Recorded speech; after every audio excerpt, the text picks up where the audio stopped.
بسم اللہ الرحمن الرحیم۔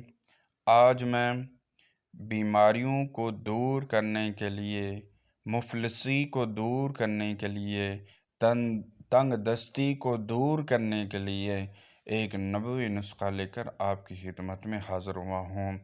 حضرت ابو ہریرہ رضی اللہ تعالی عنہ فرماتے ہیں کہ ایک روز میں رسول اللہ صلی اللہ علیہ وسلم کے پاس باہر نکلا، اس طرح کہ میرا ہاتھ ہے وہ نبی پاک صلی اللہ علیہ وسلم کے ہاتھ میں تھا۔ آپ صلی اللہ علیہ وسلم کا گزر ایک ایسے شخص پر ہوا جو بہت شکستہ حال تھا، یعنی وہ پریشان حال تھا، تنگ دستی کی حالت میں تھا۔ تو آپ صلی اللہ علیہ وسلم نے پوچھا، تمہارا یہ حال کیسے ہو گیا؟ اس شخص نے عرض کیا، بیماری اور تنگ دستی نے میرا یہ حال کر دیا ہے۔ آپ صلی اللہ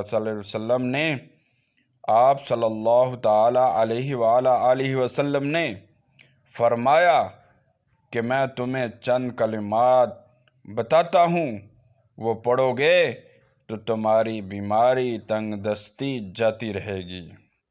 وہ کلمات جو نبی پاک صلی اللہ علیہ وسلم نے اس صحابی کو بتائے تھے وہ یہ ہیں جو آپ اوپر سکرین میں دیکھ رہے ہیں۔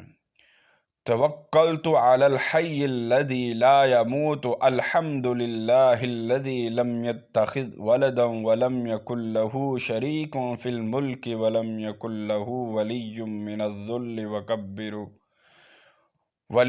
من الذل وکبرہ تکبیرا۔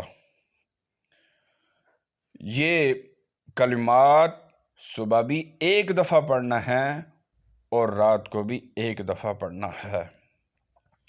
چنانچہ کچھ عرصے کے بعد نبی کریم صلی اللہ تعالی علیہ وسلم وہاں سے گزرے تو پھر ان کا حال پوچھا، پایا کہ وہ خوش تھے، خوشی کا اظہار کیا اور عرض کیا، جب سے آپ صلی اللہ علیہ وسلم یعنی میرے پیارے آقا آپ نے مجھے یہ کلمات بتلائے ہیں، میں پابندی سے پڑھ رہا ہوں، تنگ دستی بیماریاں میرے سے دور ہو گئی ہیں۔